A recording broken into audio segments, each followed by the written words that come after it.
Hey everybody, Mike here. I wanted to make a quick video and share with you my first ride impressions of my 2023 KTM 250XC. I've had the bike for about a week and a half. Finally had the opportunity this past weekend to get out on it for an hour or two and formulate a few opinions from my experience.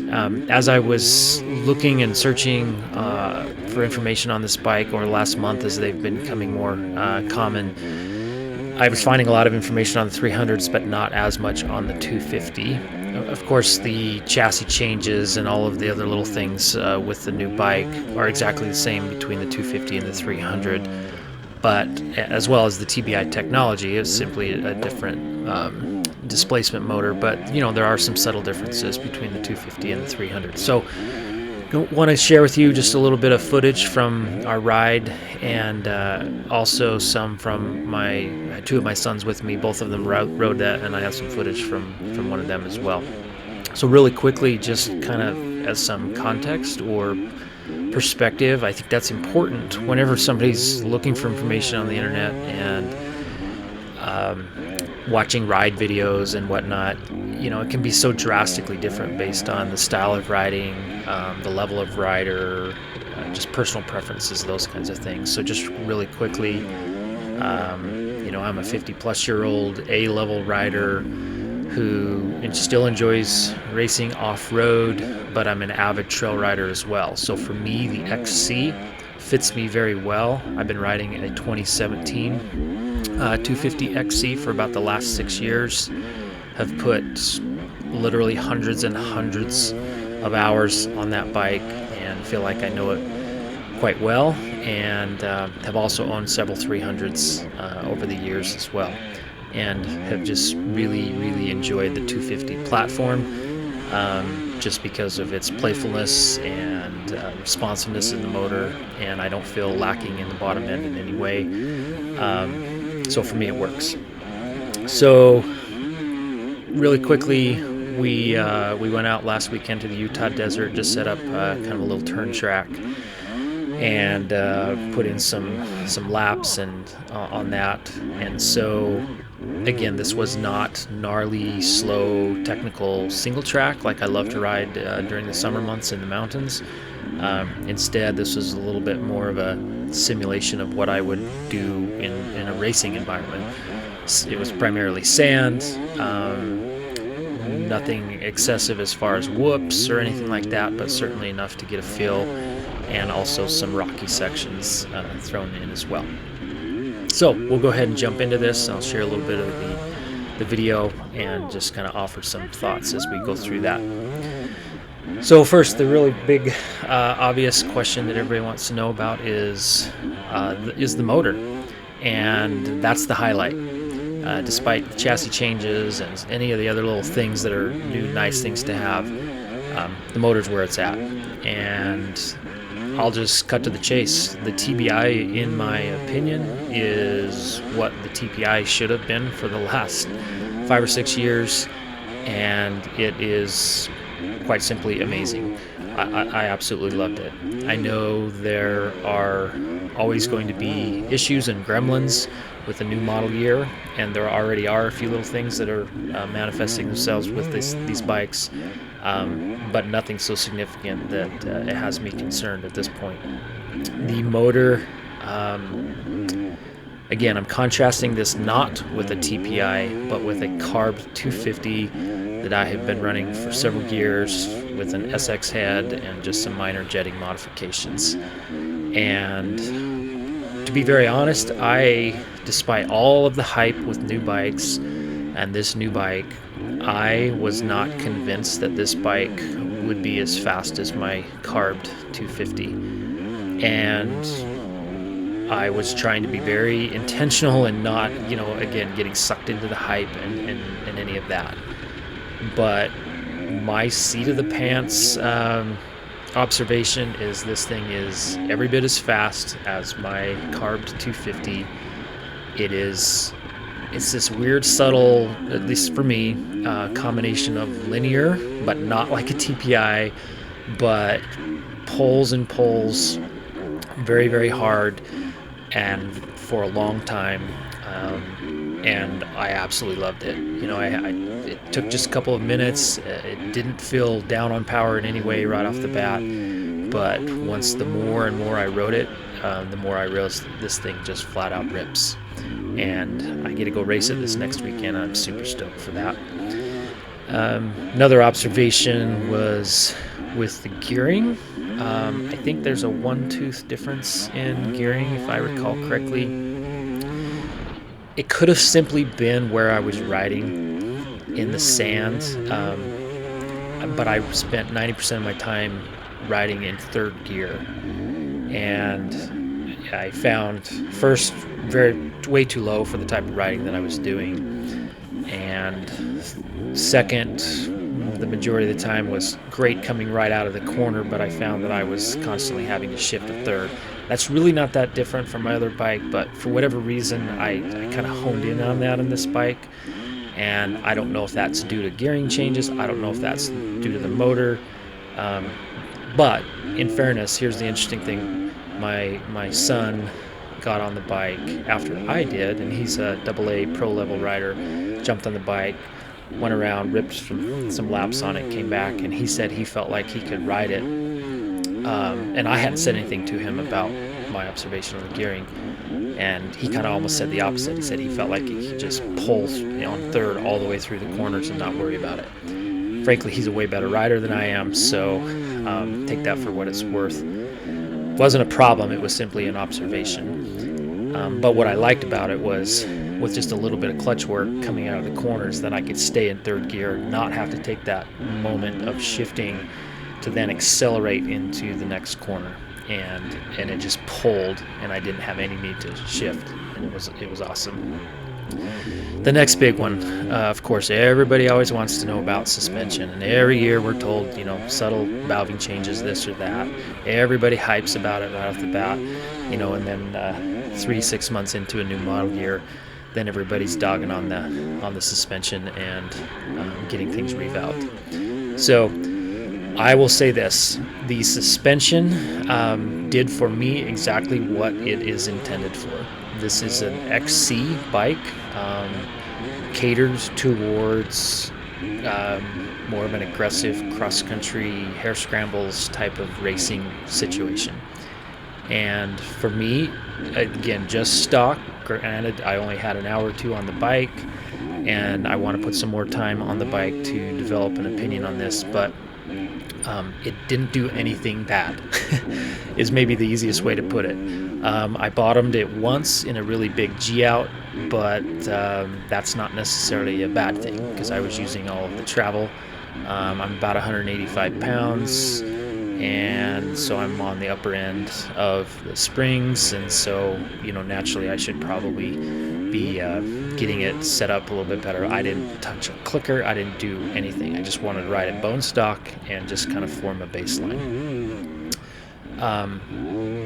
My son Josh, again, who I mentioned earlier, jumped on the bike and rode it, and for comparison, he's been riding a Sherco 300 with KYB suspension, but the day that we were riding, he was riding a 22 KTM 350 XCF with a full cone valve, forks, and track shock on it. And it's set up very, very stiff for very aggressive off-road riding and racing.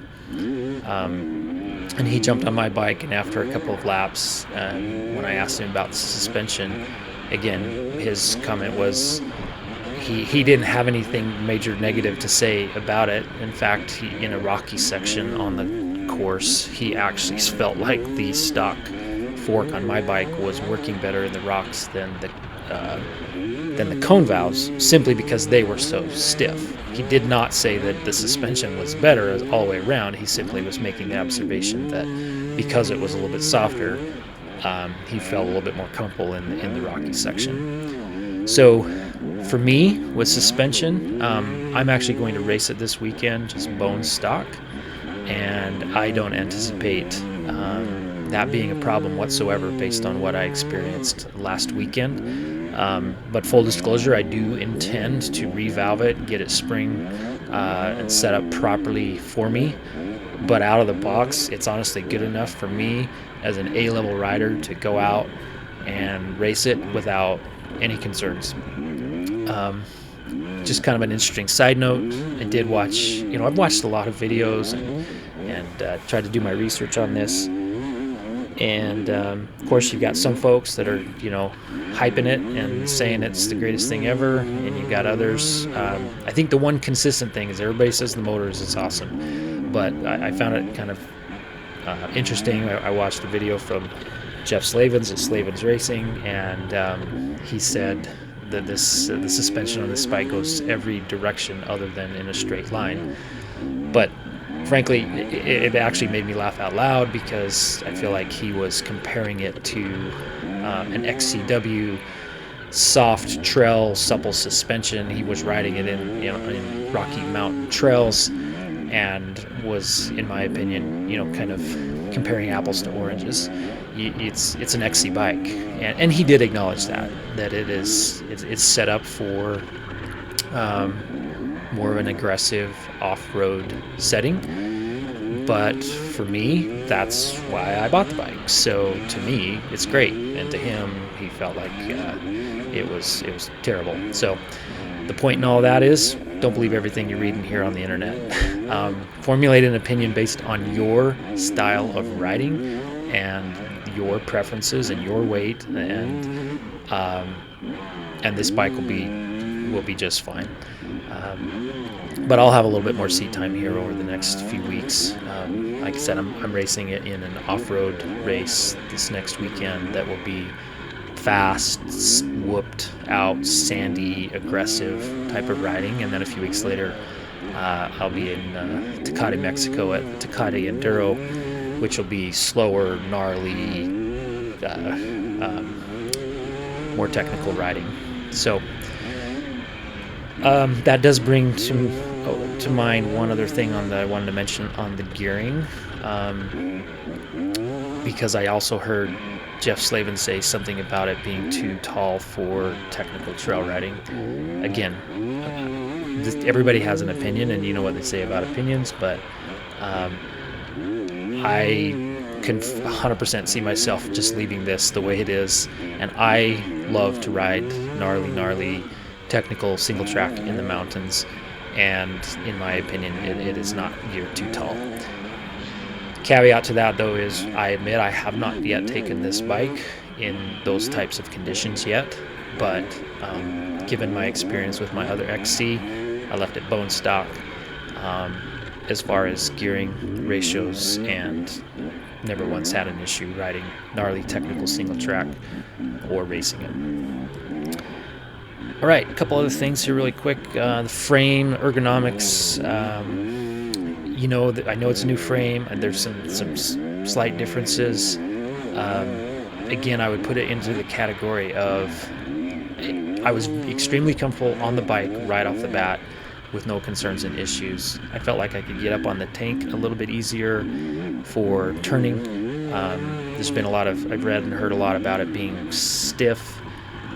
I was riding it in sand on an aggressive off-road turn track, so I didn't observe that it was stiff. If anything, it just had that new bike feel where everything's nice and tight, and for me, I loved it. So it fit me very, very well. I have run a GPR stabilizer and flex bars the last several years on my other bike, and really wanted to try to keep the stock bar height setup and ergos on this bike. So I am going to put the GPR on it, but I want to get the suspension where I want it first, and then I want to I bought the GPR Pro kit so that I am not raising my bars other than like 200 1,000ths or something with the Pro kit, intentionally to try to aid in making it better turning than my old bike. Brakes, great brakes. They're what you would expect. Nothing new there to say other than that they work great. The next item, gas mileage.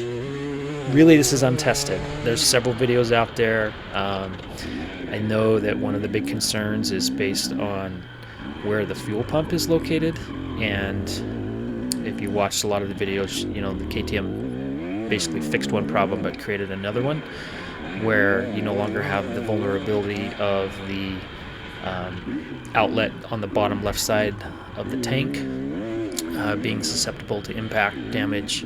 It's now kind of in the middle of the cradle of where the tank cradles around the frame. But the issue there is there have been multiple reported cases of folks running out of gas when you've still got 3 to 4 inches on the lower left side of your tank. So the jury's out on that one. I don't know. I think in a racing situation, it's sloshing around enough, or trail riding, that's not expected to be too much of a problem, but we'll find out. As far as actual fuel economy, I had good intentions of doing something a little bit more scientific of a test, but was just having too darn much fun riding the bike, so I didn't observe that it was consuming anything excessive. The race this weekend will be 20 to 25 mile loop. I don't think I'm confident to do that twice at race pace in sand conditions, so I'll probably be gassing every time. But if it was truly a 40-mile loop, from everything I've heard and read, I think I would be just fine. But anything stretching closer to 50 or so would probably be a problem. Trail riding, my hope is 70 to 75, but we'll see. A couple other points. The exhaust, it has a very small shorty silencer on it. It looks awesome and it sounds incredible. But I've been around long enough too. As awesome as it sounds, I know that sound is an issue, particularly riding off-road on public lands and especially in the mountains. So I do know that that'll have to be addressed for trail riding. But for otherwise close course competition, the thing sounds amazing, like the most perfectly tuned two-stroke you've ever heard. It just sounds like that all the time. The seat is an improvement.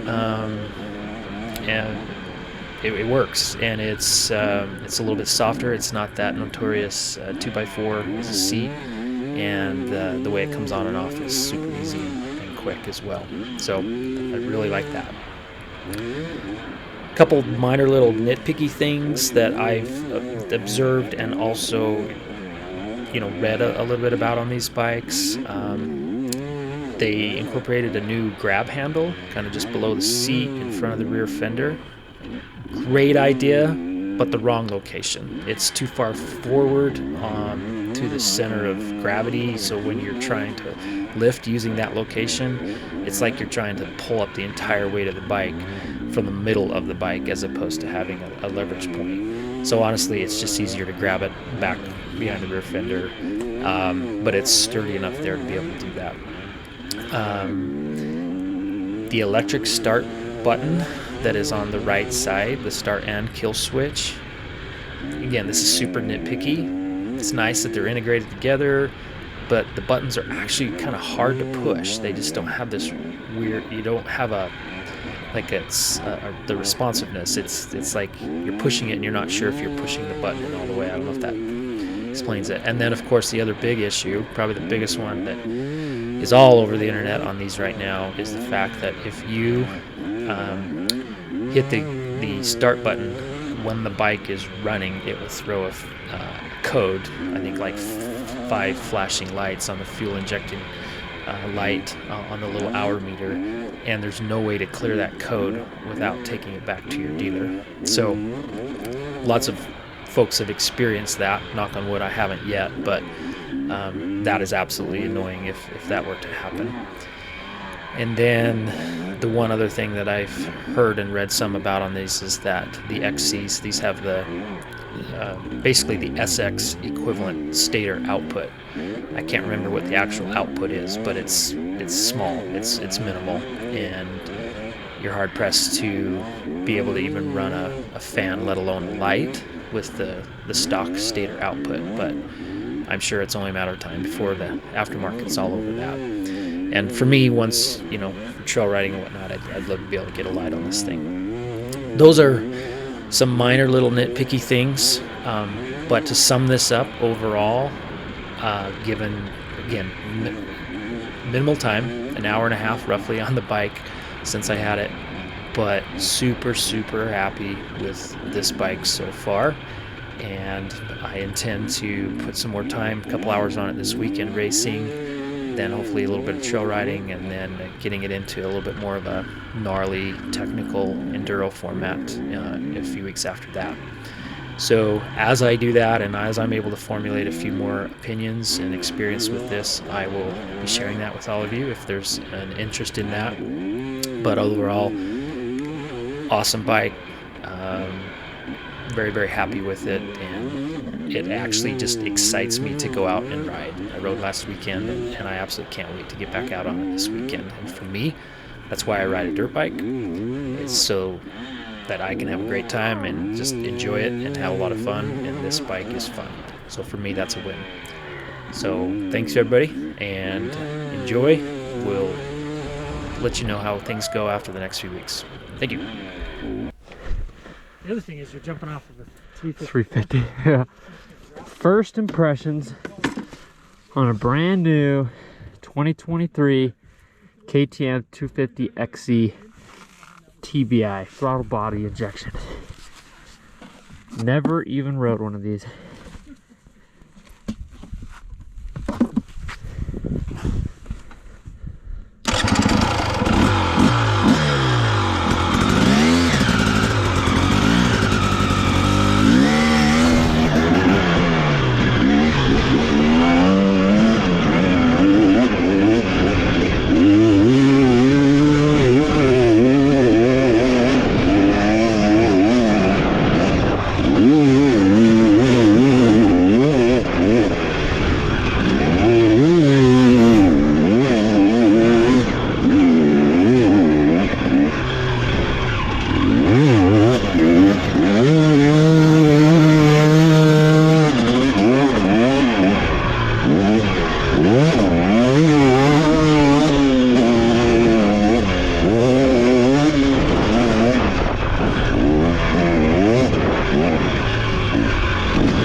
cool.